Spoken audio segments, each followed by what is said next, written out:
Well, good morning, good evening, good afternoon, wherever you're joining us from around the world. Welcome back to Creation Conversations, where, true to form, after last week, the technology is still not quite 100%. So do pray as we go. We had a little hiccup just as we started, but it seems like we're all back on live and all good to go. So thank you very much for tuning in, those who are here already, and there's thank yous already to be had. So we'll get to them in just a little bit. But today we're delving into the world of polystrate trees and fossil forests.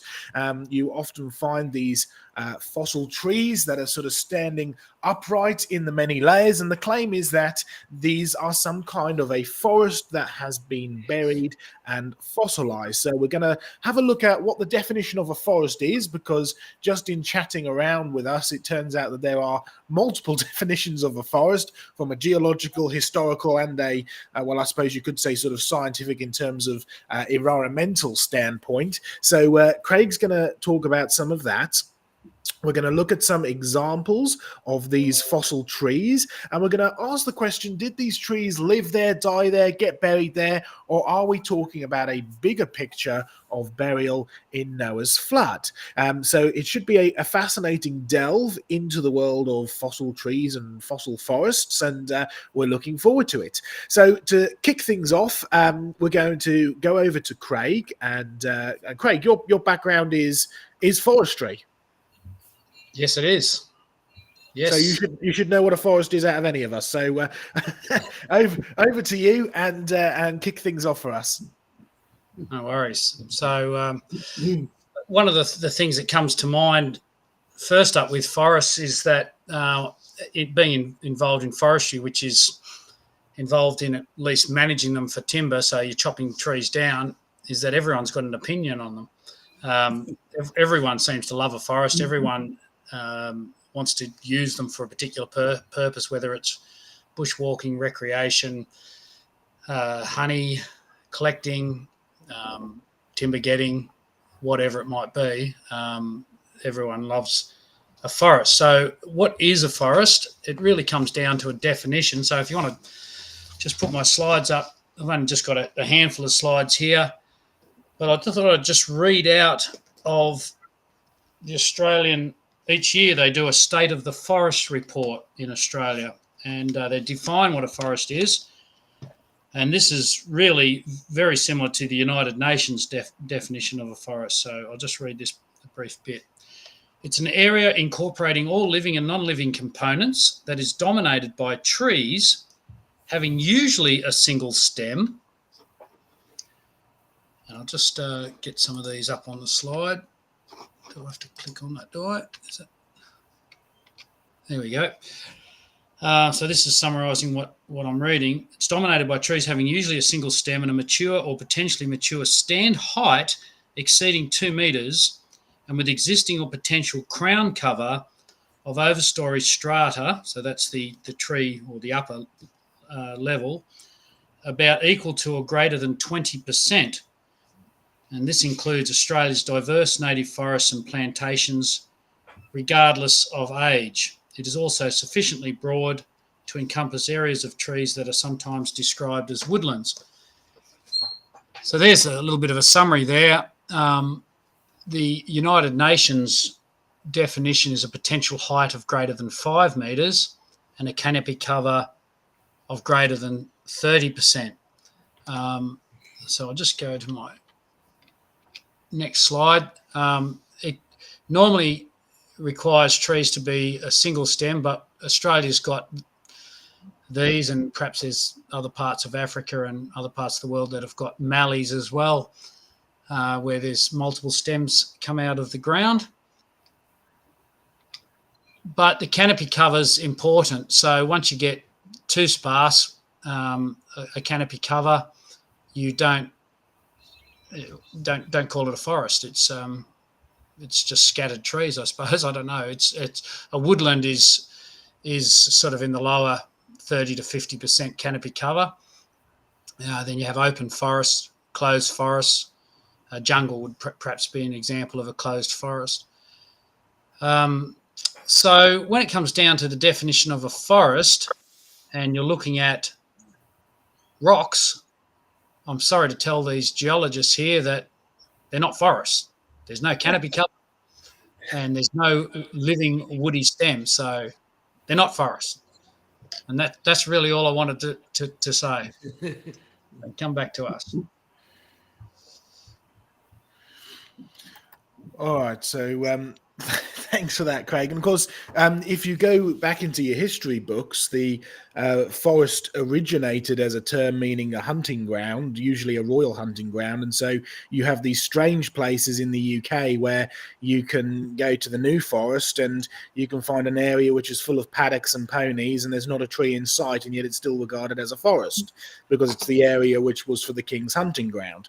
You get other places where there's nothing but just, open reeds and a few bits of heather, and it's regarded as a forest. But the term that was probably originally. It's probably originally a forest when it was designated a hunting ground with trees. Some of those is certainly true. The ancient woodlands have certainly disappeared, but some of them you'll find that they were still, even there's no evidence at the time that they were designated that there was ever any trees in them. So the definitions, what was the point of making is the definitions have moved on in a sense and have become in a sense unified with our scientific investigations, to the point now where a forest is a reference to the amount of canopy cover. And then you get the geologists throw a curveball in, because we come in and want to call these things fossil forests. And it's like, well, what are we actually dealing with here? So let's move on to the next section, because we're going to start pulling up some examples, right, of these trees that you find. We've visited some trees just the other day, which we're going to bring a bit of a report on. We've got some videos and stuff. And so is this, the real question we're trying to get to is this once a forest, i.e. an area with trees and canopy cover that got buried and fossilized? What are we actually dealing with here? So the next section we're going to go on to is to Diane. So Diane, over to you. And I think your slide should be up and ready. And you're going to talk about living fossils. Yes, indeed. And buried wood. Because one of our places where we work is called Jurassic Ark, and it's a place where we have both fossils and live things that are related to one another. So if we can go to my slides, yes, that's good. At Jurassic Ark, we have a living fossil flood deposit. And so let's have a look at that. If you come to our front entrance there, welcome to Jurassic Ark. Now, as soon as people hear the term Jurassic, they think millions of years and dinosaurs. But why is this place called Jurassic Ark? Well, Jurassic comes from the region where this place is. The rocks are classified as Jurassic, and that has nothing to do with dinosaurs or million years when that name was coined. Although if you go through the gate, you will be greeted by this guy. People love dinosaurs, but the name Jurassic actually refers to the rocks in the Jura Mountains. And it was given that name by someone who had studied the rocks in the Jura Mountains and then found similar looking rocks in other places of the world. So if it's to do with rocks, let's go and find some rocks, because in fact this is how this site started, as a place where we work and bring people to see these things here. Now, what have we got here? We've got some petrified wood, and this is where it all started. The property owner found petrified wood there. We used to bring students on field trips. They could pick up bits of petrified wood, and that was good. But it became obvious as we explored it a little bit more than there were more than just a few odd bits of petrified wood. There was actually quite a lot of these quite large petrified logs. And some of them were quite large, and we kept on digging and extending the excavation. And it was obvious that there was more than just a few bits of petrified wood here. We eventually did a ground penetrating radar survey, and there are thousands of logs of many different sizes all buried in this site. We certainly have not excavated all of them by any means, but some of them are really big. And in fact, this site is a massive log jam. Now, we have since covered part of it with a roof. The excavation is quite extensive now, and we've covered it over for two reasons. One, it makes it a lot more comfortable for the people who are actually doing the excavation. If you've ever been to Queensland in summer, it's definitely mad dogs and Englishmen sort of climate, and being out there for more than a few hours, you really do melt in the heat. But we also need to protect the fossils themselves. Once they've been exposed, they do tend to weather and crack up. They do become a bit brittle. But in spite of that, in spite of the weathering, the logs are extremely well preserved, so much so that we can see the internal structure and we can identify what trees they originally came from. And it turns out that most of these are Araucaria pines, or southern pine trees. Now, these types of trees are called southern pines because these days they only grow in the southern hemisphere. Their fossils are found all over the world, which is an interesting story in itself. But back to Queensland, definitely in the southern hemisphere. And so we have living southern pines growing in the same area as we've got all of these buried fossilized southern pine trees. And the interesting thing is they haven't changed since our fossils were buried. So these are classic living fossils.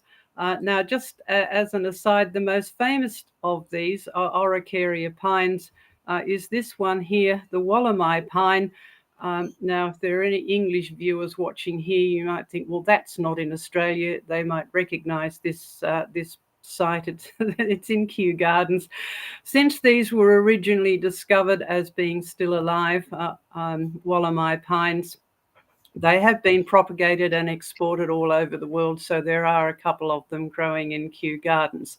But the interesting thing is the term living fossil came into the general language because the people who did propagate these and sell them through plant nurseries made quite a thing of the fact that they were a living fossil. So this was the promotional leaflet that you got, grow your own living fossil. And the little quote on the front of that leaflet, which I've written out there, the discovery of the Wallamai pine is the equivalent of finding a small dinosaur still alive on Earth, because these are considered to be a Jurassic tree. And it's sometimes referred to as a dinosaur tree, and even the evolutionists admit they have not changed. Now, David Attenborough got to plant one of these at Kew Gardens, and he made this statement at this time. It's romantic, I think.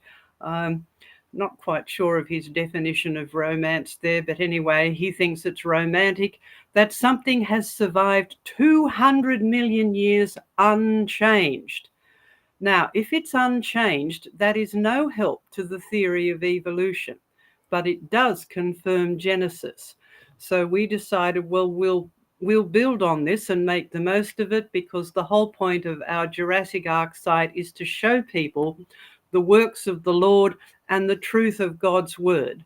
So if we go back to our Jurassic Ark site, right next to where we found all of the petrified logs, we decided we would plant a garden of living fossil trees, and not just Araucarias, but other living fossil trees, palms, cycads and ginkgos and things like that. And to reinforce the point about them being unchanged and being since the original fossils were buried, we actually dug one of these up. Now, it fell to pieces and we had to literally reconstruct it. That was good fun, but we had some willing helper students to do that. So we took one of these out, reconstructed it, and upended it there. Now, this looks fairly sparse because we had to start somewhere. So we had to start with small little saplings, but it did eventually, the trees did eventually grow after a fair bit of blood, sweat and tears and droughts and marauding goats and various other things. So we have a lovely fossil living forest of araucarias, cycads and various other living fossils to show people that, in fact, what Genesis says is that things have multiplied after their kind. So you can see the that long stretch of roof behind there. That is the cover that we have over the main fossil site. So you only have to walk a few meters and you can go from trees that are classified as being Jurassic, so 100 million years or so, and to the living ones which grow in that region around there. Nothing has changed. What they have done is what Genesis says. They have multiplied after their kind. Now, it is a bit of an irony that the term living fossil was coined by Charles Darwin, but these are no help to his theory at all. In fact, they confirm Genesis. So we now have a lovely grove of trees that confirm the word of God, that things have multiplied after their kind. Our log there, our fossil log that we've stood up there, you notice there are a few little signs on there. We've made it a sort of memorial to people who have been wonderful supporters and colleagues in the ministry, but have now passed on to go to be with the Lord and are now living in a paradise that is much nicer than our living fossil trees here. But in the meantime, we've also got some lovely signs there made by one of our lovely English colleagues, beautiful little murals here illustrating the point about how the pine trees have not changed from when they were first fossilized to what they are living now. These are most beautiful murals, so thank you so much, Anne, for making these. But back to our living trees, fossil trees, living trees, all multiplying after their kind, confirms Genesis. That's what we see in the fossils. That's what we see in the living things. So no evidence of evolution here, just confirming Genesis after their kind. So if we go back to our fossil logjam, we need to look at how things as large as trees get buried. So we'll go back to John and Joseph and the geology people, and we've got some really interesting things to show you from Joseph's recent field trips, or Joseph and Glenn's recent field trips, and from John's decades of experience of exploring these and digging up at our site. If we can come back to us.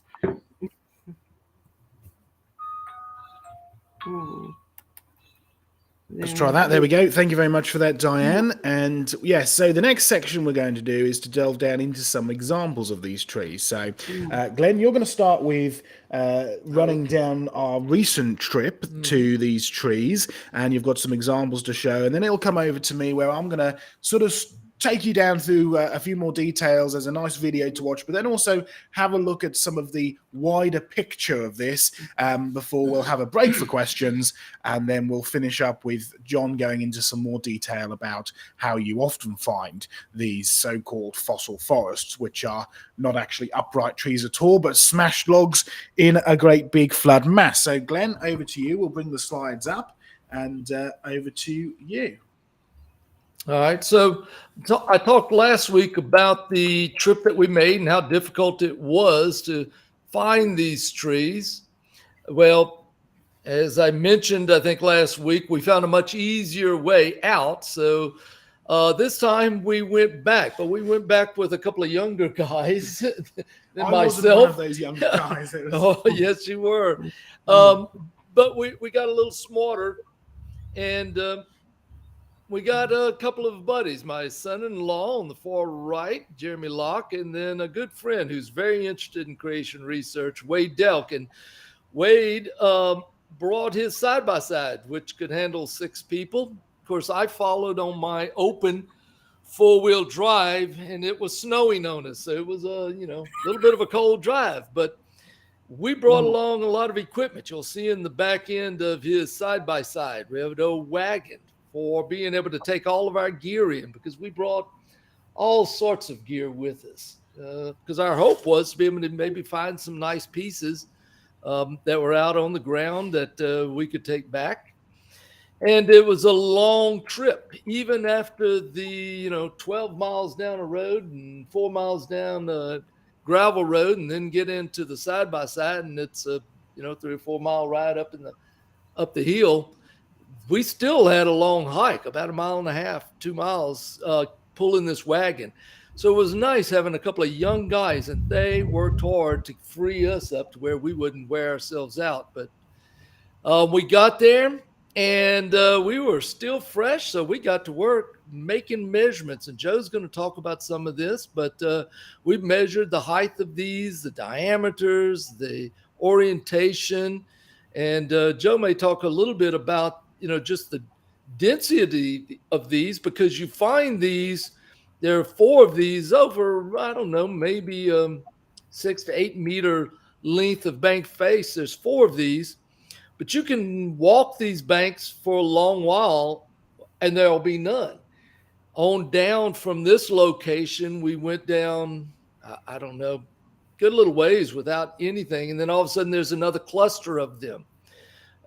We measured diameters, but the diameter depends upon the orientation. And Joe's going to talk more about that. So it was a very productive time. We also got to do a lot of filming, a lot of documentary of what we did and what we found. You can see us here measuring the diameter in different directions on these. Joe even's going to talk about the 3D scans that we were able to make. And we also found some pieces down in the mud, as you can tell, and hauled them out. I'll show you one of those here in just a minute, because then it was quite a trip to get these back out of there. You can see how wet and nasty it is down in these trenches that are dug by the coal mining that was done way in the past. And now that they've excavated the coal out, it leaves these trenches that fill with water. So it's not a small task, and but it's good to have some young, strong guys there to pull them out. And trust me, by the end of the day, they were exhausted because we made one last stop. Last week, we talked about one of these stumps that we found, and I was determined for us to get this one out of there because, I'm the old guy. I wasn't having to do all the work. We had some young guys with us. We dug this one out. Now, what's interesting, if you see on the picture on the top left, is the roots. Now, Craig may be able to talk about this, but as I recall, trees have branches and trees have roots. But every one of these polystrate trees, the base, if you were able to see the base, looks like this. The roots are just snapped off. And you can see that. I'm pointing to one right there, and you can see it in the upper left. Every root is just snapped off. And if you remember these trees that I showed you, there's no branches on these trees. So I'm going to stop sharing, and I'll show you some of these, because we do occasionally find the roots. And the roots are like this. They are oriented. They are squashed. They'll be flattened. They are squashed roots, right? You can see how they're squashed, whereas the main stalk of it will be much more rounded. And I've got one small piece of the big pieces that they brought out. Oh my gosh. And you can see they can be quite large. This is the small one. That big one that we saw as a stump, we worked and worked and worked. We dug it up out of the mire, placed rocks underneath it, set it in that sled, and we couldn't budge it. We're going to have to go back another day and try and get it. That thing was massive, but it's a beautiful piece. All right, and just taking over here for a moment, there's two other aspects before we get into these sort of discussions of them as a fossil forest and as a polystrate tree and what that means. You have two other main points which you can make an argument for these trees. The first one is a case for living fossils. The second one is a case for good to bad to worse as an opposite of evolution, right? Remember the living fossils that Diane was talking about? Now you find these polystrate trees all over the world. Many of them are these sort of hollow lycopod trees that we have here in Tennessee, but some of them, in fact, quite a few of them are hardwood trees, right? Or hardwood, as in even softwood versus hardwood. They are not hollow inside. It's actually petrified wood. Case in point, the Newcastle down in Australia trees are pine trees. They're so well preserved you can identify them as pine trees. Diane mentioned the Araucaria trees, right? The southern conifers. Same thing. You find them over in Arizona here in the United States. You find them up in places in Scotland, in the United Kingdom. So many of these trees are indeed a hard-centered tree, whether it be a softwood like a pine or a hardwood, but it's a hard-centered tree as opposed to these hollow lycopods. And many of these trees have a case for living fossils. Araucaria, perhaps most classically, they are definitely southern conifers. They haven't changed. They haven't evolved in some of the cases, supposedly over 300 million years. When it comes to these things, these lycopods, we don't have any kind of lycopods alive today that are as big as this. The same is true of these ones that Glenn held up, and this is a fairly worn example, but we got a really, really lovely big one. But you can probably just about see the sort of the striations on there and the little segments. Now, these little segments and sort of lines are very, very distinctive. We do still have these alive today. They're called horsetail rushes or mare's tail rushes. And, well, today they're spindly little things, right? Tiny little rushes. At most, they get up to a meter or so tall, and they're really, really thin, only a centimeter kind of thick. And these are the fossil ones, and they're identical in every single way, bar one feature. The fossil ones are much, much bigger. Now, this is a small example of an equisedum, right? Equisedum from the equine. It's a horsetail rush, right? The equisedums used to get enormous. You find them in the fossil record as basically huge trees, using trees in the definition of a great big stem, right? Okay. Now, they are a living fossil in one sense because they certainly have reproduced after their kind, but there is a change there. But it's not a change which is seen as an evolutionary change. Evolution says you start down here and over millions of years, you build yourself onwards and upwards, right? Single-celled creatures continually evolve all by themselves with no outside intelligence until eventually these single-celled creatures evolve into an ape-like ancestor and on until mankind. Now, do we see change in the fossil record? For sure we do, but it's never an uphill change, it's always a downhill change, and you can see where the loss of information has actually happened. I mean, we've done the megalodon shark on here many, many times, right? You hold up your modern great white shark, you hold up your megalodon tooth, right? You are dealing with what is in effect the same shark. In fact, until recently, they've recently changed the name because it didn't fit with the evolutionary assumptions. But just until the last couple of years, they were always regarded as being the same genus, Carcharodon, right? The great white shark and the megalodon. And it didn't fit in with the evolutionary assumptions, so they changed it. But I still believe, as John does, that the great white shark and the megalodon shark are the same kind. They're the same created kind. They used to be big, now they're little. And you can go to the Houston Museum of Natural Science and they have a model of the megalodon shark and they have a model of the modern great white shark, and they say, look how much sharks have evolved. They used to be big, now they're little. No, you're using the wrong term here. This hasn't evolved. They've devolved. They've gone downhill, just like the Bible said they would in the beginning once man had sinned. They would reproduce after their kind, but the world after sin would go from good to bad to worse. That's what we see. Now, with these trees that you have in Tennessee, not only do you see the living fossil, as in after its kind, perhaps after its kind is a better term. 10 times in Genesis chapter 1, God says that living organisms will reproduce after their kind. And you find even though that lycopods used to be huge, great big trees, today they are spindly little things. We call them tassel ferns, right? And that equisedum used to be huge trees. Today they're thin little reeds, but they have reproduced after their kind. They've just gone downhill in the process. process. They've lost the information to be great big trees. So yes, you have a clear piece of evidence for after their kind, but you also have a piece of evidence of good to bad to worse, that biblical concept which flies in the face of evolution, which says things should be going the other way round. Okay, so back to these trees then as a concept and what we're really looking at here. We're going to have a look at a little video now. It's about 4 minutes long.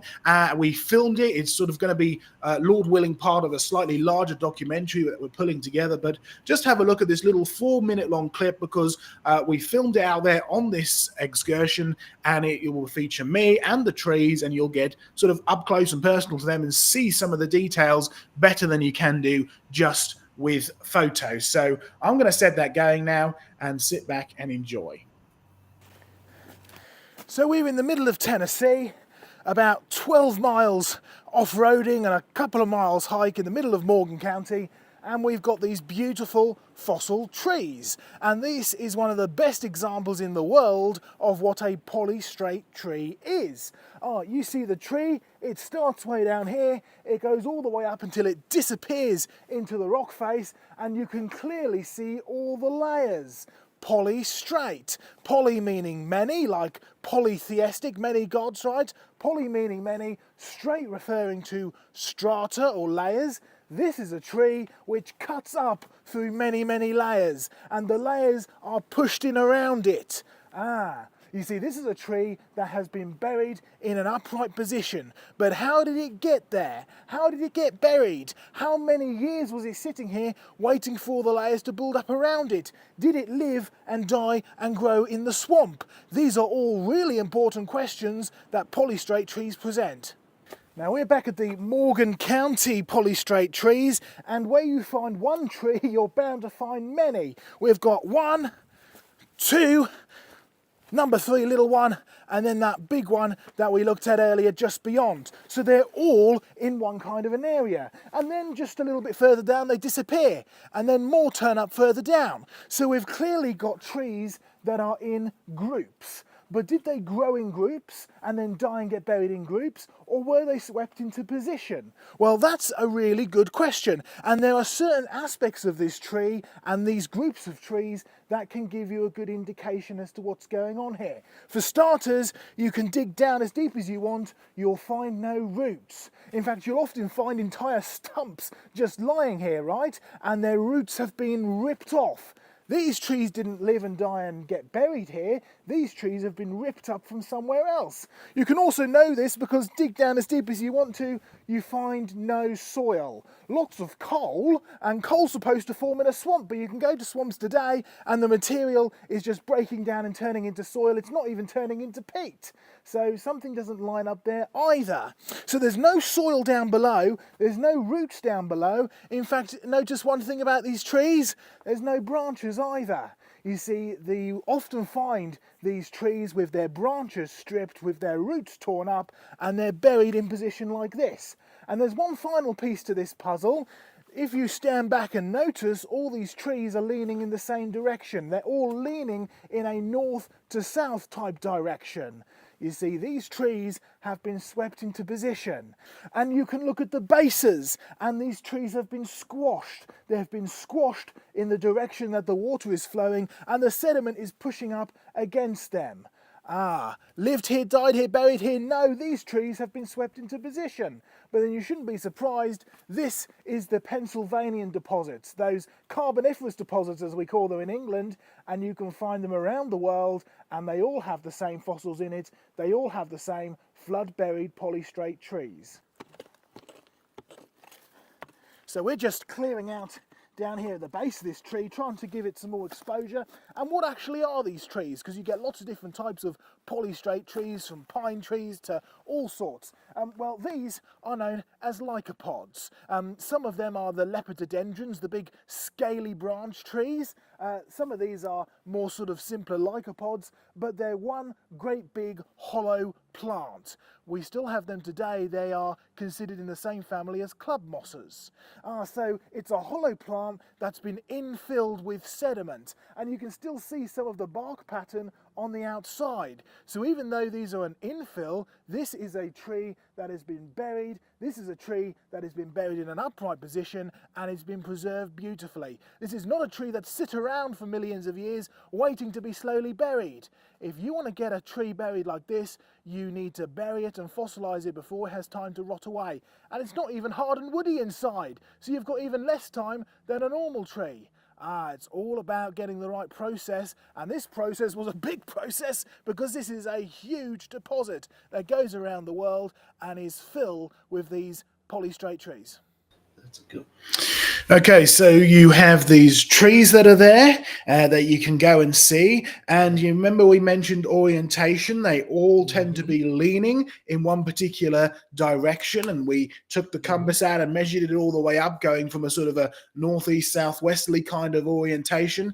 And you also have sediment displacement. So the sediment is hitting the tree at this side, and then the sediment is suddenly jutted up higher on the other side. You can see the direction in the way that the sediment is going. And you've also got these trees that are squashed.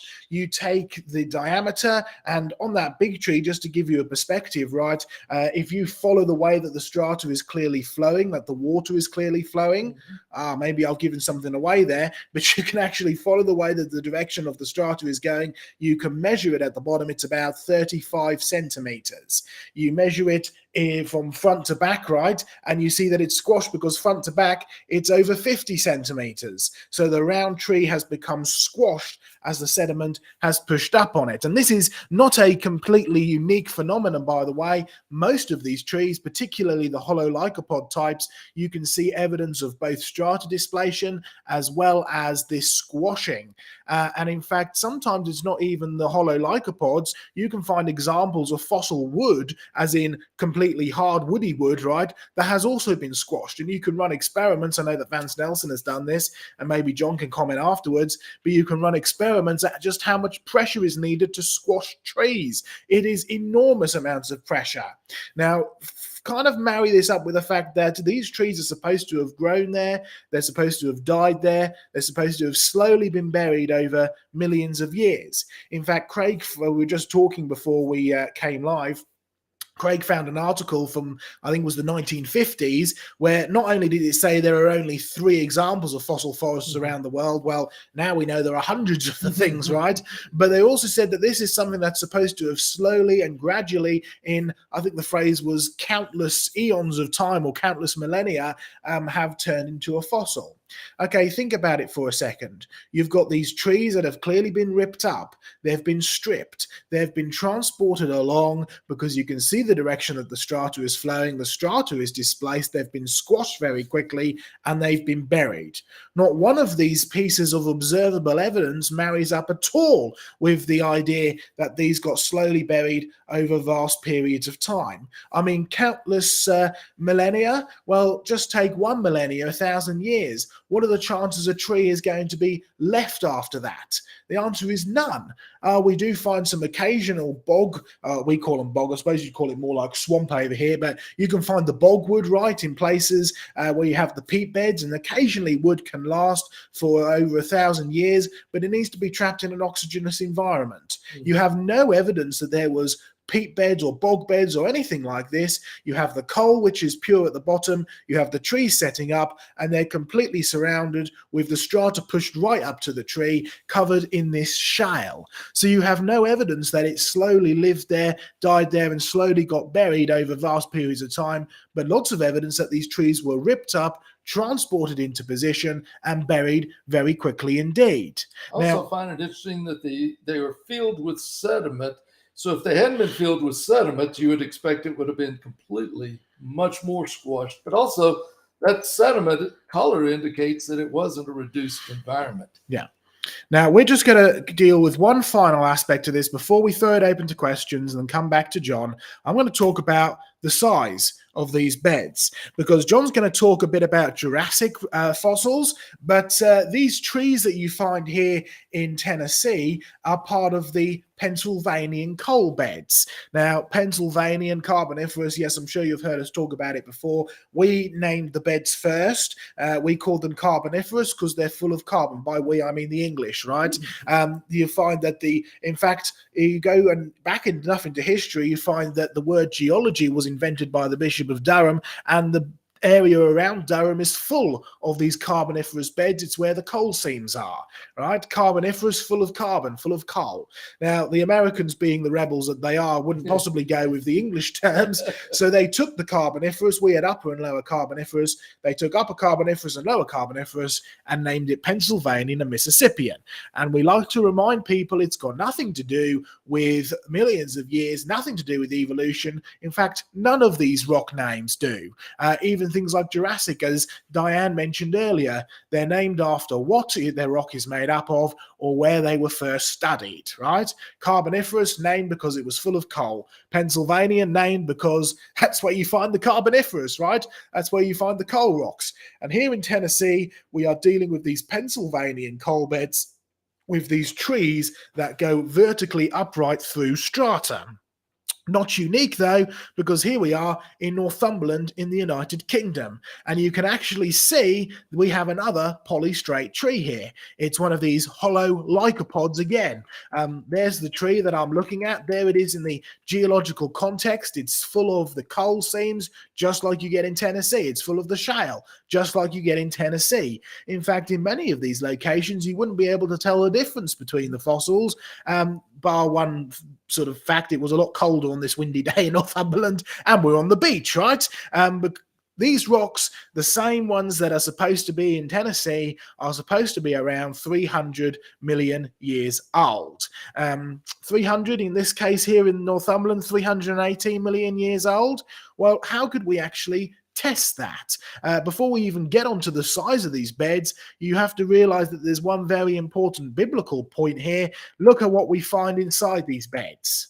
Now, we've found these here in the United States in Tennessee. We've found these things here over in the United Kingdom. We've found them up in Canada. We've found them all over the world. These are fossil thorns. Loads of examples of these fossil thorns. You get them out, you clean them up, you can see them pretty clearly. And you have to ask the question, are these rocks really 318 million years old according to the Bible? What's a biblical point? I know the Bible says that these are not 318 million years old for one very simple point. You see, the Bible is a history not only of salvation and God's dealings with mankind, but it's a very real history of the world from creation to recreation. And you find that when man sinned, that thorns and thistles were one of the consequences that came onto the planet. The Bible is explicit that thorns and thistles and prickles and whatever botanical definition you want to give them, thorns and thistles are the result of man's sin. So they didn't come onto the planet until after man was on the planet. And if you find these rocks, and these rocks are full of fossil thorns, you can correctly conclude that according to the Bible, these rocks are not 318 million years old, but are less than 10,000 years old. Because if you count up the genealogies in Scripture and you count up, you get to an age of about 6,000 to 7,000 years old, 10,000 years at the max, and it flies in the face of the millions of years idea of evolution. Okay, we have these trees. According to the Scriptures, these trees, these rocks must have been buried after Adam sinned. These trees, rocks rather, are full of fossil trees. Their roots have been ripped up. Where you have trees with branches, their branches have been stripped. Where you have trees with bark, their bark is often turned to coal. You find them buried with coal at the base, and the rocks around them are full of sea creatures. Mixed environments, because it's true. We've found, or John, I should say, it's a royal we. John has found horseshoe crabs buried next to these trees here in Tennessee. So you find land plants and seashells buried together. That's an indication of a flood. And how big are these rock deposits that you find here? Well, Professor Derek Ager was really the first one to point this out, and he was a great scientist because he actually went out and dug and actually went to go and see what was out there.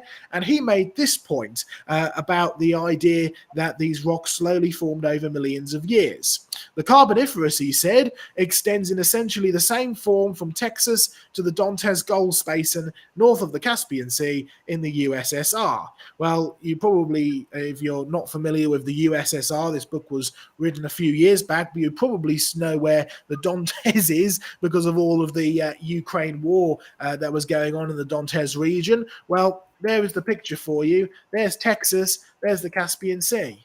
This amounts to some 170 degrees of longitude, and closing up the Atlantic by a mere 40 degrees does not really help at all in explaining this remarkable phenomena. What's his point? Well, you see, you have a deposit which exists in effectively the same way across the majority of the world. And they all are full of these trees. They're all full of thorns. They're all full of land plants and sea creatures mixed together. They're all full of these coal-type deposits as well. Even more remarkable, well, not only do you have clear flood deposits going from Texas to the Caspian Sea, but not too long back, they've turned up down in the western side of Australia as well. You see, we're dealing with a flood deposit which covered the entire world at one point. Worldwide flood? Yes, for sure. You see, the flood deposits are worldwide, and you can come to one very simple conclusion. You see, these Carboniferous or Pennsylvania Mississippian rocks formed after Adam sinned. We know that because they're full of thorns. They were formed under flowing water conditions. You can see that. Because of the trees, you can see that because of the mixed environments, the land plants and the sea creatures buried together. You see that because of the way the strata is flowing. It covers enormous portions of the Earth's surface, so it was a worldwide flood. You come to the correct conclusion that these Carboniferous rocks are very good evidence of having been formed during Noah's flood. Well, I'm going to finish it there, and I think it's about time we do some questions, and before we come back round to John afterwards to look at some of the John is still here. That's good. Actually, before we do that, Sam, could you just pull up, because one of the pieces of research we did at these trees, Sam introduced us, or me, a little while back to the concept of 3D scanning, which has gone very well because we've actually done some 3D scans, and we're hoping that these trees at some point can be modeled so that we can make reconstructions of these trees for our museums. But this was our first attempt, by the way, so there's a few things that I'll try and do differently next time we go, but it gives you a bit of an idea of what can be done. So if you want to zoom in a little bit, Sam, and have a little bit of a look around, you can see the tree in remarkable detail. You can move around and see it in relation to the strata. You can see where the strata has been displaced. You can see the way that the tree cuts up through all those layers. So it's a nice little example of what can be done with some of this technology now. And a lot of this will end up being published on our websites. And like I say, the end goal is to try and actually be able to reconstruct this, whether it's using 3D printing or otherwise, or even just having it in the museums for people to be able to explore. So pretty exciting new research that we've got. I've just got one little video to show, which is just 12 seconds long, and that'll give you an example as well.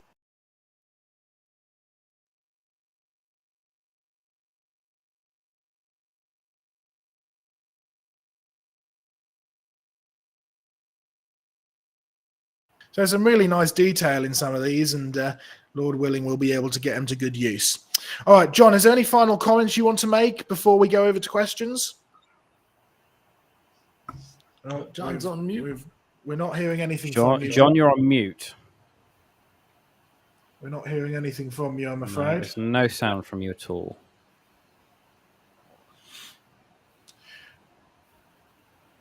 Why don't we go to questions? Okay, John, we're not hearing anything. My suggestion, John, is that you leave and come back in again, if that's all right. We're going to go over to some questions now, and while John is sorting that out, unfortunately, of course, John, it means that you'll have to bring your PowerPoints back up again, but hopefully that will resolve the issue. So, Sam, it's over to you for some thank yous while we wait for John to come back in.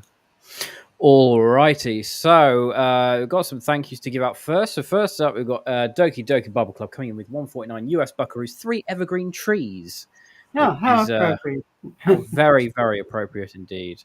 And we've got Douglas Boffey coming in with 3 British buckaroos, a lemon character waving goodbye while winking and sending a shooting star. G'day, John. Can we just see whether you can hear us again? No, you're still No, muted on still our muted. end. No, it's not. Oh, there we go. Muted There we me. go. There we go. We've got you now. That's good. We've got you. Are That's my good. slides back up And there? your slides are back up as well, which is wonderful. So that's good stuff. Sam, over to you again. Sorry. It's all right. Unfortunately, Douglas, I'm not going to do that again because that was a little bit embarrassing of me with that high pitched noise. But moving on, Doki Doki Barbie Club coming in with 149 US buckaroos as pink ice cream cone. Thank you very much, Doki. Very much appreciated. How delicious. And again, Doki Doki Barbie Club coming in with 199 US buckaroos director's chair with the words on set. How very appropriate for that short little clip we had. And Doki again. He's coming in with all these donations. Goodness me, Doki, really showering us with blessings today. 199 US buckaroos. Wait for it. Words with a clock as the A. So I'm assuming that means eons of time, according to secular evolution. And then Douglas Boffey coming in with 5 British buckaroos. Video game controller looks forlorn in between the words try again. Yes, indeed. Evolutionists do need to try again with all their theories. Do you want No, give to... up. Yeah, they Give do. up, yeah.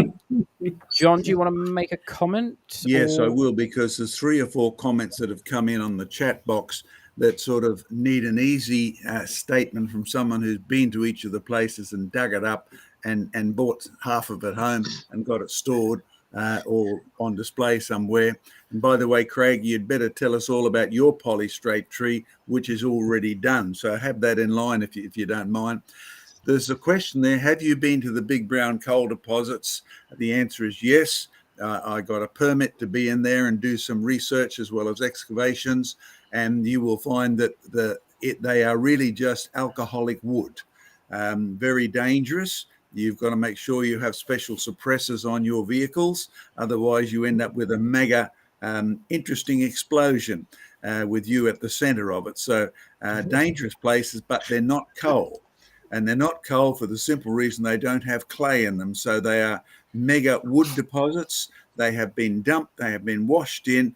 And a most interesting interaction with the geologists in there when they tried to explain how all this timber got there with no soil and no evidence of ever growth. You're left purely with catastrophic flood type deposits. So yes, been to all of those and been to many of them around the globe.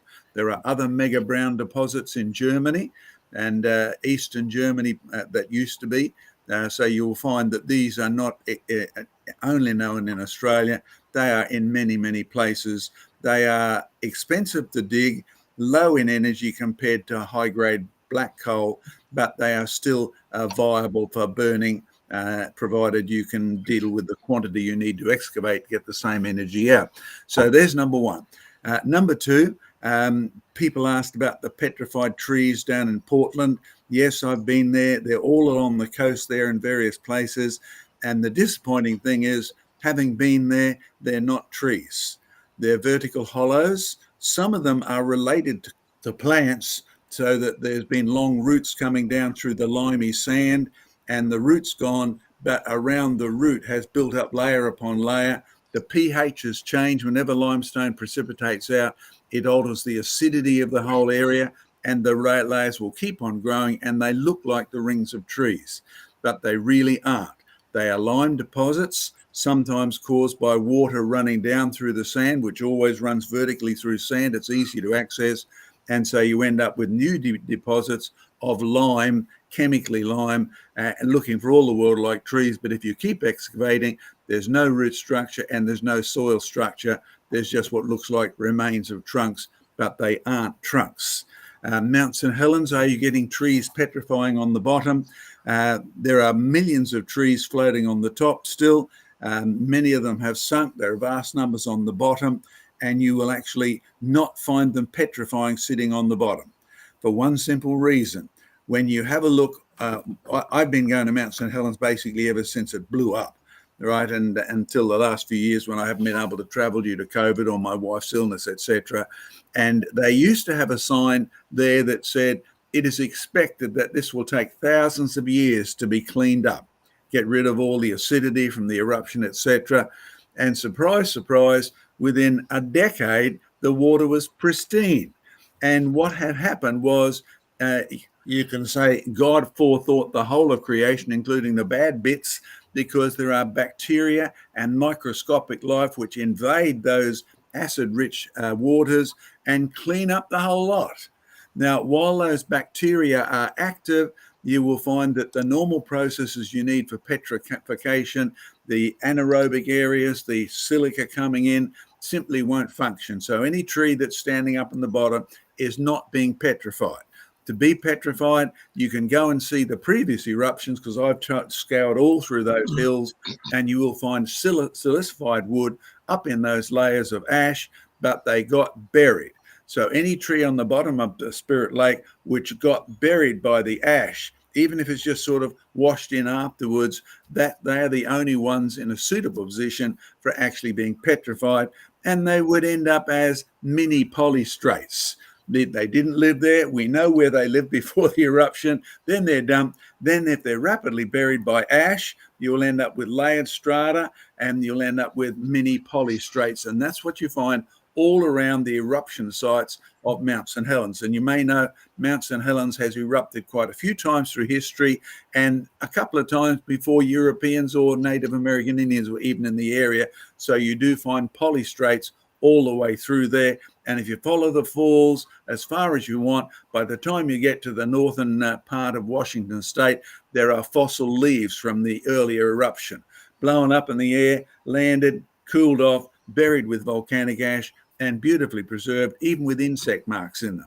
So they are not flood deposits, they are post-flood deposits. Even though they're on a significant scale, they are not huge, like Joe's been talking about, the Pennsylvania going all around the globe. It really does. I've spent a lot of supporters' money and cashed in on a lot of air mile points, traveling all over so we can actually see, because the scripture says, study to show yourself approved. And it's not just a reference to scripture, it's a reference to the handiwork of God in creation as well as in judgment. So for those of you who want to study this area, can I encourage you, don't just read textbooks, go out there and dig rocks, go out there and get your hands dirty, go out there and lift up the rocks that cry out the praises of God, who is first of all creator, and God through Jesus Christ, who is the Lord and the judge, and God through Christ, through the Holy Spirit, through his written word, who will open your mind, as Psalm 29 does, to the fact that the trees of Lebanon, the trees of all the Middle East were smashed, and the trees were done this by, as the scripture says, the Lord God who sits as king of the flood forever. That's Psalm 29. If you're looking up references, it's a great psalm to study in this context. Joe, back to you. Well, just going back to the Portland trees, if you want to find trees from Portland, I would recommend visiting the original Portland, which is a small island off the coast of England, and you will find that there actually are trees there. So John is completely correct about his, I think they're in Victoria, the other Portland trees. But if you come to the Isle of Portland, which I know that Diane has certainly been to, I suspect John has as well, and you'll find that it's famous for Portland limestone. Now, Portland limestone is well known because it is a building material, including for St. Paul's Cathedral, and it's been shipped all over around the world as well, and it's full of marine creatures, tiny little seashells. In fact, the limestone is a fossiliferous limestone, which means its entirety is basically made up of tiny little shells. It's got great big ammonites in it. It's full of sea creatures. And then in the middle, you find these enormous trees, right? And we're talking about the Araucaria trees. So going back to what Diane was saying earlier, they're living fossils. They're proper hard woody trees. And one of them was excavated a few years back. It's an enormous kind of 2.5-3 meter tall tree, right? Huge, great big thing. And it was excavated in a polystrate position, taken up, and it's currently sitting outside the main hotel on the Isle of Portland, which you can go and visit it. And we did on our convention a couple of years back. So you find, again, mixed environments, sea creatures and land plants buried together with these polystrate trees in it as well. All Joe, right, I'm going to disappear for a few moments, so take over with questions from the go audience. for it. Yes, I'll be we'll back in have a few moments we'll have a to check couple them more. all Indeed, we'll have a couple more questions, and then yes, you've got I've some got a stuff to show you. Oh, go on. Yes, Craig. I've got a question for you, Joe. It seems that most of the polystrate trees we talk about are these rushes or the horsetail rushes, the lycopodiums, did you call them? Or they're softwood trees. Yeah. Do we find many literal, what we call now hardwood trees, like eucalypts or ashes and so on? Yeah. And if not, why not? Because mostly we seem to be talking about pine trees or rushes. Yeah, I suspect we don't find very many. There are a few examples of it, but a lot of the examples of what we would call hardwood tree fossils that we find, I would consider, and I believe John would agree with this, to be post-flood deposits, right? So from Ice Age melt and so on and so forth from after Noah's flood. The reason why I suspect would be, there's a couple of good reasons. First of all, the majority of the fossil trees we find, whether they be the lycopod types or whether they be the pine trees, they're not pine trees as we would think about now in terms of like, well, they're not pine trees as we would think about in the northern hemisphere, right? Like the Scots pine and the great pines, forests that you find in Alaska and stuff. They're almost all exclusively Araucaria. Now, Araucaria don't grow in the northern hemisphere for one simple reason: it's usually too cold for them, right? So you're dealing with a tree that is a tropical tree. Likewise, for a lot of these rushes and reeds that you find, the horsetails and so on and so forth, they do a lot better in tropical environments. So we have horsetails in the UK. They're tiny, spindly little things. If you go to the more tropical areas, to subtropical areas, they can be a couple of meters tall, still quite thin and spindly when compared to their fossil counterparts, but they do for sure do better in a tropical environment. Now, that's not to say that I would suspect, if you get the big picture, because you have this picture of a good world in the beginning where you have a tropical to subtropical type environment, you would have certainly had the, as we call them, hardwood trees, but I suspect the demographic has shifted, much like with the dinosaurs, right? It would appear that before the flood, your main large body creature is going to be reptile, dinosaur, right? Mammals are the fewer. Now, as you come to a post-flood world, all of a sudden the climate has changed. No longer are we a majority tropical world. We are now a majority temperate grassland world, right? And you'll find that mammals do very well in temperate grasslands, particularly the ruminant animals, whether they be, cows, bison, horses, kangaroos, the like, right? Which can digest grass very well.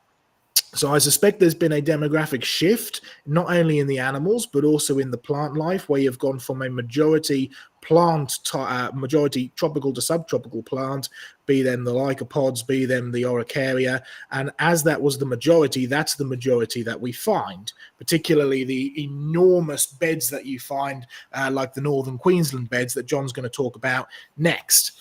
There's also... Is there a possibility that the petrification process is easier in less dense material, like the rushes and the...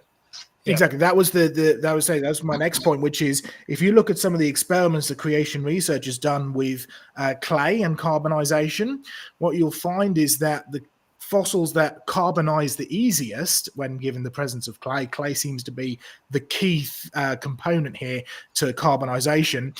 If you look at the fossils which seem to do the best at carbonization, it tends to be the pines, the ferns rather, and the sort of the reed lycopod type things.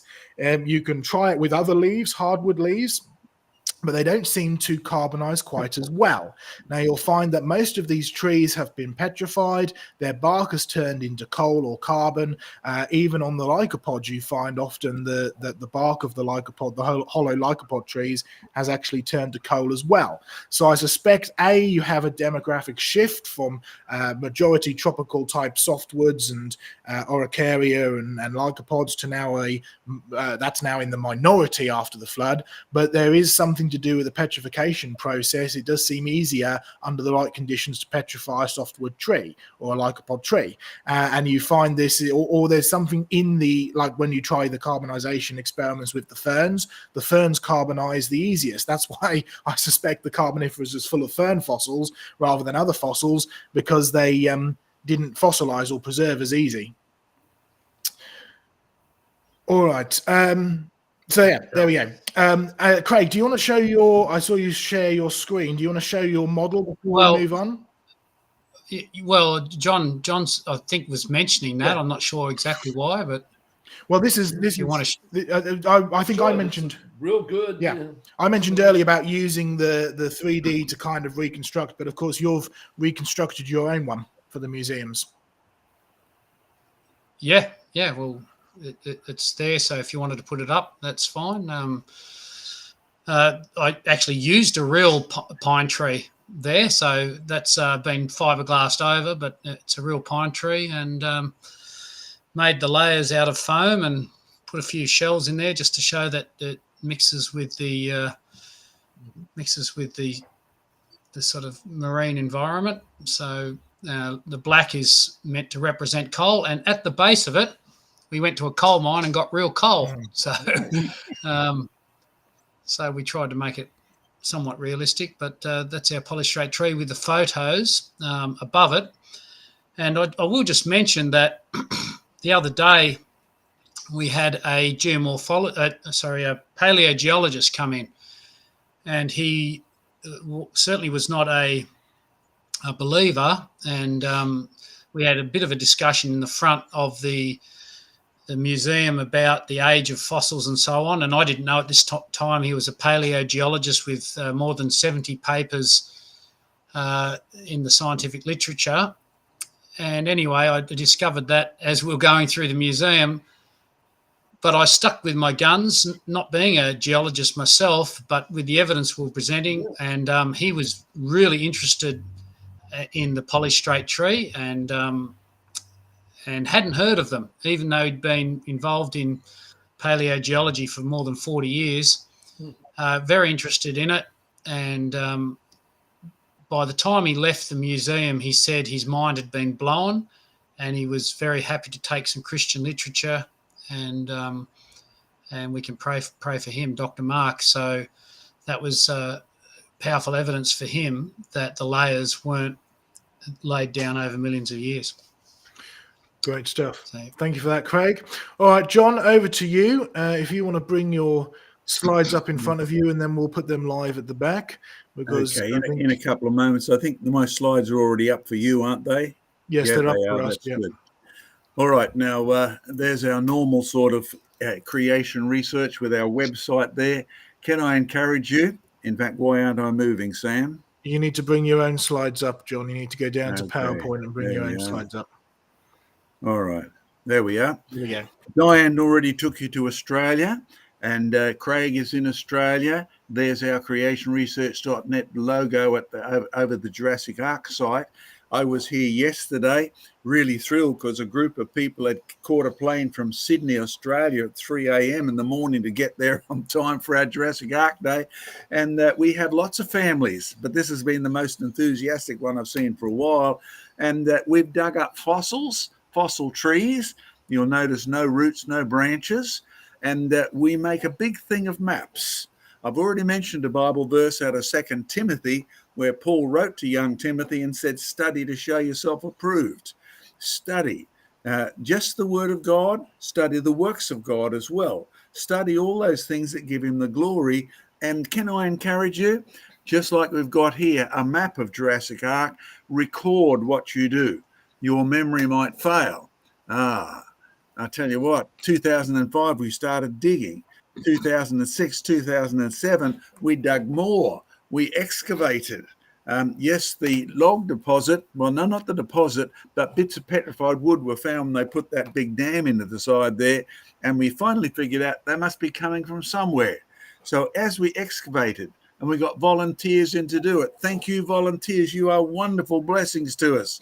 And they helped discover that these trees that are here are actually regarded as 150 million years old, but they can't be. you see they have no roots and no branches. So they didn't grow there.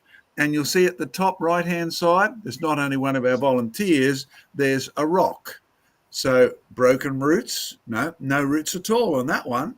In fact, by the time you take the aerial view, you'll see a log at right angles at the top, the log that's coming down towards the bottom left-hand corner, and a large rock. Now, trees float, rocks don't. So if you argue that the tree grew there, you're missing the roots. If you argue it was washed in, you have to have it washed in at the same time as the rocks were. But trees actually get washed in much easier than rocks do. Boulders with trees. Study to show yourself approved. Search out the truth. I mean, even the Old Testament is full of seek me with your whole heart. It's full of study to show yourself approved. It's full of choose this day. Well, you come to Jurassic Ark and you'll see the area has got boulders in it. We collected one of every sort of different boulder we could find to analyze where they came from. And the biggest boulders were up to 1/2 meter across. Now, that's a fairly heavy rock, which means fast water. And yes, we have evidence beyond a shadow of a doubt as to where these rocks came from, up to several hundred kilometers away, mixed with smashed logs. Well, there's one of our helpers. He's still a helper, which is great. And we've just finished exposing that tree, which has got no roots. It's got a big root ball. It's got some broken off bits of roots, but the roots have been ripped out. Now, I say that because, you see, when you look at fossil forests discovered at Gilboa and all of that, and we got Craig deliberately to give you a definition of forest, none of the present day definitions actually apply to geology, because in geology, your trees are preserved. Your tree canopies aren't. Your trees, how do you define a fossil forest? Well, we've called this one a fossil flood logjam, and yet the ordinary textbook calls it a fossil forest, but not one tree grew here. In fact, you'll read papers and they argue about the space between the trees, the percentage of this plant, that plant, and everything else. Well, we call it a flood jam, a log jam, because there is one. We had a mega flood, and can you see the trees stacked up against the bridge? Well, you can actually work out which way the current was coming, A, because the river's still there, but B, even though the trees are junked in everywhere, the bigger trees give it away. You see, when you look at this landslide log jam, it came off the mountain at the back. I took that picture in British Columbia because we were interested in dealing with the real world. What do log jams look like? Well, I followed those trees, and yes, down at the mouth of the river there on the British Columbia coast, you will find that's the trees. That's the ones that have made it. And they've rubbed up against each other, their bark has gone, and their points, well, they're rounded. They've rolled over and over. They get to be pointed, just like our fossil trees. This tree didn't grow there. This tree has neither branches or roots. This tree was not only pulled down, flooded along, but turned round and round. Most of them were. In fact, as Diane said, we can easily see what sort of tree they are because they're southern conifers. And there's, well, we as Diane said, we had an underground radar survey, and there's at least 10,000 fossil trees just on our little bit of exposure at Gympie. And they're southern conifers, they still grow, hence after its own kind is the theme. That's why we can have a living fossil forest, and we can also cover it up. Thank you to our supporters who've enabled us to get enough funds so that we don't kill our supporters who come to help dig with skin cancer. Big problem in Australia. Wonderful to be able to do it under shelter. Yeah, there's my old bommy station wagon up the back there. And you see me luxuriously excavating here? Great stuff. There's the full cover. No, not quite the full cover, because it's actually quite large. In fact, one of the things we do when we tell you to study to show yourself approved, we actually measure things against that which is true. Which way does the shed go? Well, you'll see where north is. See on the compass on the right? I did this yesterday just deliberately for you. So you can see north. I'll tell you what, don't compasses on cameras, aren't they great? I mean, you get your iPhone, it's got a camera on it to download the right app. And our shed actually is facing but basically northeast. And you'll see north over to the left there. And we're at 50 meters altitude. I can't even tell you how high I am. This is wonderful. And then when we start turning around and measuring the trees, well, you can see where north is there, and you can see the trees where you can start to measure, because you see the compass was pointed along that longest tree. So the longest tree in that picture was pointing dead north. And there's a tree that's parallel to the shed, almost parallel. And so these are the sort of things we have to do to actually record and prove that these trees were washed in. They were a forest, but not here. They grew somewhere else. They were ripped up and they were carried along, dumped and buried before they went rotten. And that's important because being pine trees, they rot pretty fast. In fact, by the time we've excavated here we've been excavating for decades now, logs float, rocks don't. I mean, this is so obvious to the kids once you point it out, because I'll be honest, it's not obvious to almost everybody until it does get pointed out. They'll go to Arizona, a fossil forest. No, it wasn't. None of those trees grew there. That's why they're all flood oriented. None of those trees grew where you see them in Arizona. And the clue is they're exactly the same sort of trees as we have at Jurassic Ark. Their roots have been ripped off. They grew somewhere else. In fact, some of them grew somewhere else with beehives in Arizona, because you find petrified beehives in them. Rapid burial, same as in Australia. Look at that one, beautifully preserved. So we've done a lot of work, not only to excavate.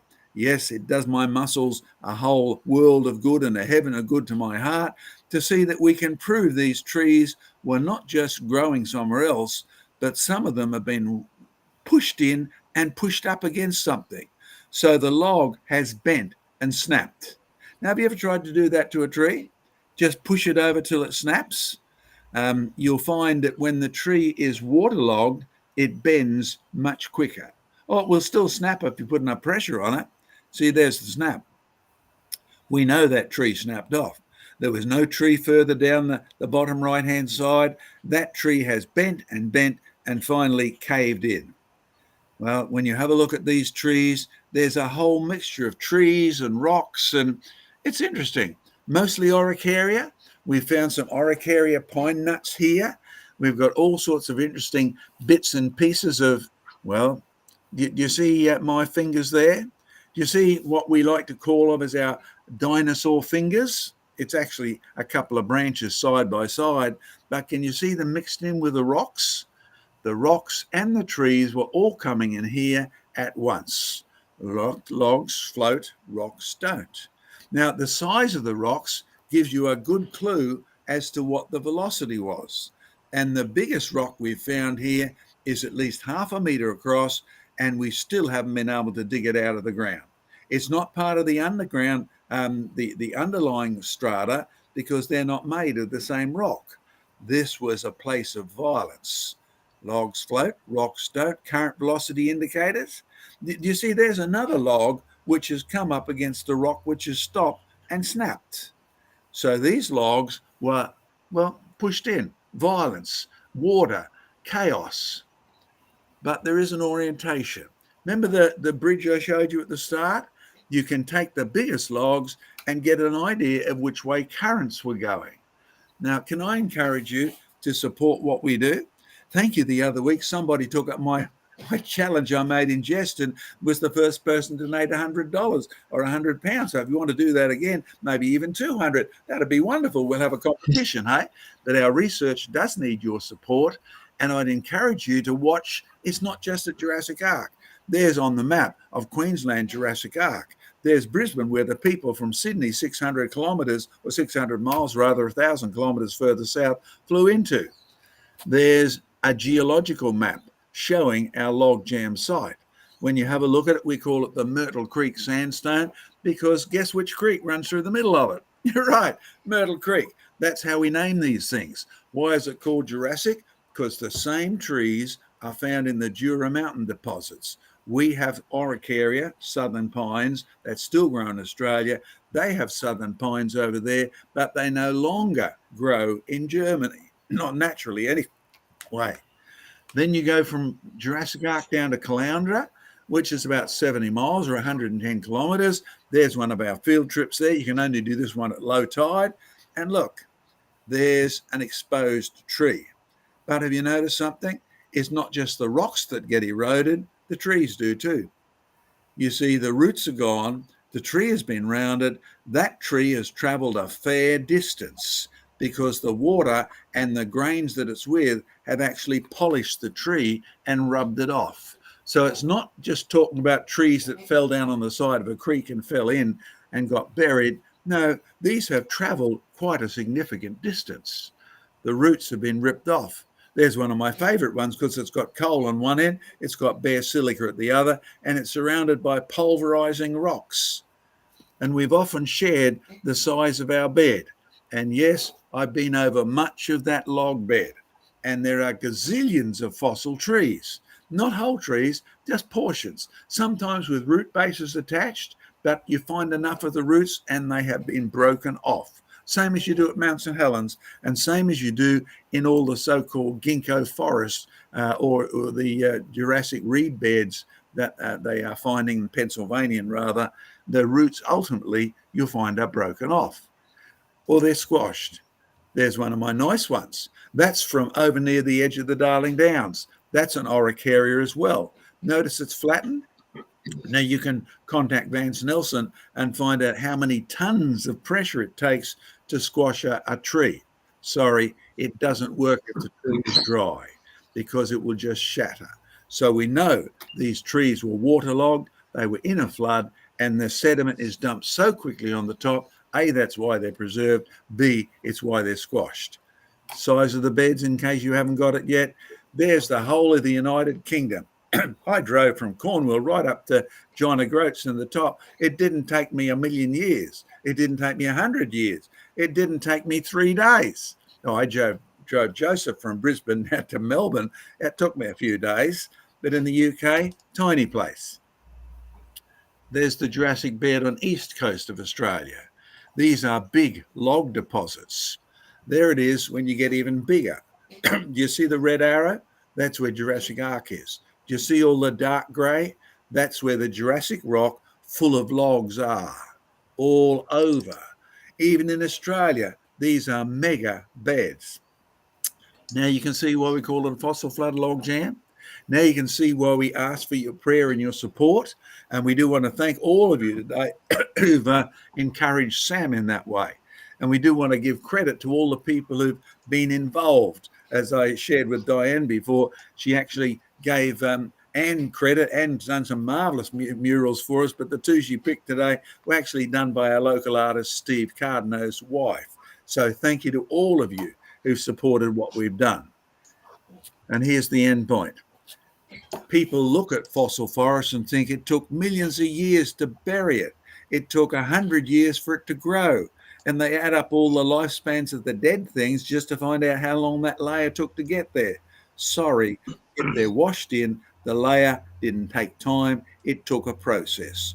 Watch out for false science. If you think the rocks took vast ages to get there, they will deliberately lead you astray in the same way as Charles Lyell led Charles Darwin astray. My aim is to get rid of Moses out of science.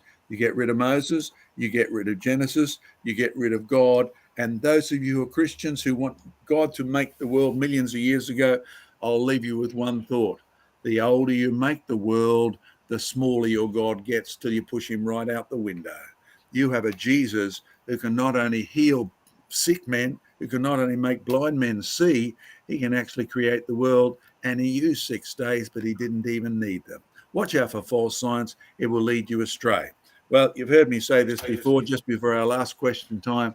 There are many theories and opinions that contradict everything in the Bible, but the facts never do. Can I encourage you? Pick up your Bible when we're done and read that verse. I'm not going to tell you what it says. Look it up yourself. You can do that. But join us online. Put yourself down for our electronic newsletter. They'll be back distributed again next week.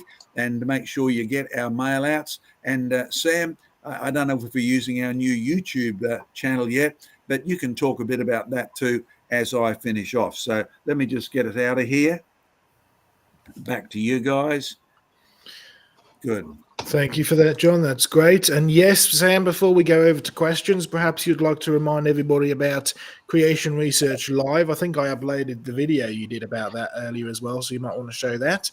But over to you to introduce or to reintroduce, because it was a bit rushed last week, Creation Research Live. Yes, we did sort of have a little bit of a. It was announced last week. It was a little bit rushed because we were running quite a bit over due to technical issues, but it's fine. It's all good. So for those who don't know, last week we launched our brand new streaming service, Creation Research Live, and you can go and check it out, and you sign up for a free account. There's some free videos on there to give you a little bit of a taste. You can sign up for a monthly subscription or a yearly subscription as well. So I've got some. I'll just play the video and then I'll talk a little bit more about it.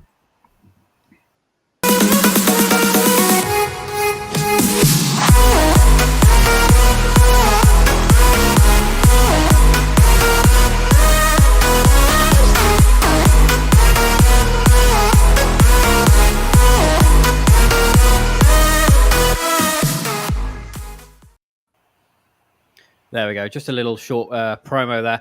And also as well, just to bounce off what John said, please do sign up for our newsletters. They are free. We don't spam you, do we, guys?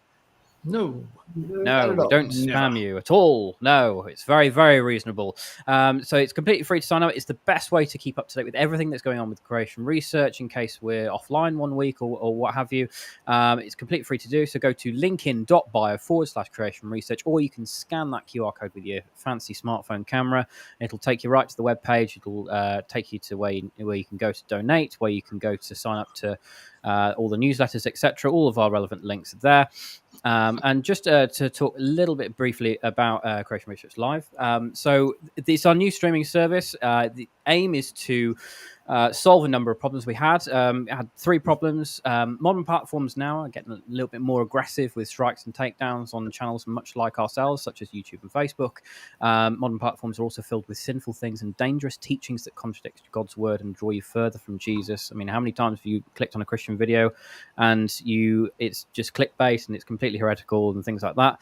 And also, problem 3, the existing platform we had previously wasn't really fit for purpose. It was very clunky, had many technical issues, as I'm sure Joe will attest to, and ultimately it did provide a poor end user experience, which is you guys. But we've solved those issues. So we've got a monthly subscription, which is similar to Netflix or Prime Video. We've got exclusive content that will be going on there as well. So exclusive content and live streams that we would never be able to do on YouTube, covering some very controversial topics. We've got some free content on there. We'll be uploading more content as time goes on. So please do keep checking back in, and no more adverts. YouTube does like to slap adverts on everything every 5 seconds, so that can get a little bit annoying. Why use it? It's easy to use. It's truth-filled, family-friendly, exclusive content, and it's available 24/7 when we aren't. So the pricing is a monthly subscription is $9.99 US, and a yearly subscription is $90 US. Obviously, there are pricing options for those in the UK and Australia. Please do choose your local currency or currency that's closest to you. And it is now live. So go to www.creationresearch.live and sign up for a completely free account. We won't charge you to sign up for an account. You can watch some free videos on there just to give you a little taste. And if you do subscribe, you get access to our entire library of content, some of which we haven't even put on Creation Research Live previously. Again, it is really worth signing up. It's a really, really great resource. A lot of love has been poured into this, and a lot of sleepless nights uploading content at silly o'clock in the morning with me over the past sort of week. But anyway, so thank you very much for that. And also as well, just a really quick thing, it is a really great way to regularly help support Creation Research and the work that we do. It really does mean a lot. So please do consider subscribing. It really would help us out, and you'll get something out of it as well, which is always great. And a lot of the content that we have been uploading to YouTube on a regular basis, so we'll carry on doing obviously Creation Conversations, but things like the road trips, things like the videos we filmed on this trip of the polystrate trees and so on and so forth, a lot of that content will be going up on Creation Research Live and not on YouTube. So there will be exclusive content that's on Creation Research Live, stuff that you won't get elsewhere, and you'll be able to access either for free on there through your account or through the subscription as well. So a lot of all the premium documentaries are accessible there as well. All the stuff from previous times, previous years that Creation Research has done stuff. So best place to Joe, can I interrupt you? Because I just had a fantastic thought. I think it is because I'm thinking about Craig's polystrate tree, about the effect it had on the paleobotanist or paleontologist of some sort, about your plan to do 3D scanning. And then I realized one thing that Diane should perhaps take up in our electronic mailouts. We have a 3D scanner and it stores in the memory incredible number of kilobytes and megabytes and gigabytes and all of that. And then Craig can go and make one. All right. So it's just an interesting thought about design, because having been involved lately in doing 3D scans for our fossils in the New Creation Museum here at Archerfield, that's what we do. We get the thing to scan the whole side, we store the memory, then we make a copy. And Craig, congratulations on being the first 3D scanner in Creation Research. But let's give credit to God for building us so that we could actually do this. Sorry, that's the thought I just had to share. There you go. Good stuff. Right. Yeah. Stuff. Well, one of the things, Joe, I would like to do for Creation Research Live, I want to sit you down in front of a dinosaur park building game with me and you can talk about all the different dinosaurs, and we can build a sort of a new version of a living Jurassic Ark or something like that. That would be great. But yeah. Anyway. Yeah, we'll keep you guys updated with all the content. Yeah. But no, thank you for all that. Yeah, a virtual 3D park, right? Because I saw the movie where they recreated the actual ones that didn't work too well. Yeah. No, you see, yeah, ooh, ah, and then comes the running and the screaming. Yes, I think is the famous quote goes from the second film. All right. Fairly virtual. Well, it's time to wrap things up now. Are there any final thank yous to do, Sam? And remember, of course, we'll do some thank yous. We've got Neil Grinley coming in with 10 British Buckaroos. God bless you, Neil. Thank you so much. And also we've got a super sticker coming in from Iron Matt, 4 US Buckaroos per character, exaggeratingly stretching his arm forward to offer a cup of coffee. Thank you so much, Iron. It's not a Creation Research live stream without Doki Doki giving us little bits here and there, and Iron Matt giving us a cup of coffee, is it? Doki as well coming in with 2 we all US. need a cup of coffee now. We do indeed, Diane. Got 2 US Buckaroos from Doki Doki coming in for video game controller spins around as the word GLHF appears behind, and yes, it is good luck, have fun for those who aren't in the know. That's what it stands for. And another super sticker coming from Doki Doki for 149 US Buckaroos, a sparkling diamond. Thank you so much, Doki. How very special. I think you've got time for 2 really quick questions. Sure, go for it. All right then. Doki asks, has the Indiana Joe / David Reeves episode aired yet? There are episodes that are airing on Genesis Science Network. I know that. The most recent ones that we filmed, as far as I'm aware, haven't aired except for just the live stream, which went out live. That will be turned into a DVD eventually with a bonus Q&A session, which went on for like about 45 minutes or so afterwards, and that will be a bonus on the DVD extra, which won't be live streamed. But we filmed a couple of podcast episodes, Wonders for That Number episode. You filmed the podcast episode, so I don't think they're out yet, but we'll be sure to advertise it when it does go out. Perfect. And also a follow-up question. Question for Joe. How much extra did you pay to tailor your suit with extra vest pockets and a rock hammer holster? Well, you'll be shocked to know that none of my suits are tailored. If you're referring to the if the suit you're referring to is the sort of suit that I wore when I was speaking with David Reeves, it is my utility trousers, a vest that was part created by Sarah Ann and knitted by my mother-in-law, and it was a jacket that I got from a charity shop or thrift shop. So it's a proper mishmash. In terms of the geology kind of outfit that I have, then you can blame John for that. He's the one that got me into that with the vests and everything. And I think you first started wearing it, John, just because it was so practical. and they really Well, are. That's certainly true. I had to go to many islands in the Pacific, many dangerous regions around the world. So I needed all of my passports and wallets inside. And this was the only thing that worked. Yeah. They're just ever so practical for carrying all the maps and everything that you need, and tools and passports and all of the above. So, And yeah. they bought all of them that were in stock, because I've got a lot of them at my place. Yeah. Stockpiling. Yeah. There we go. All right.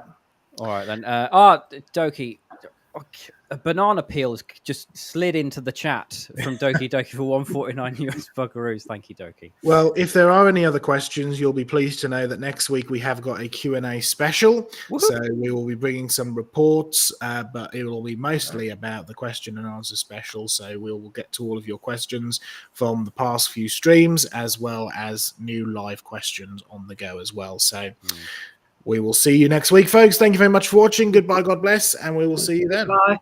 All right then. God bless. Bye.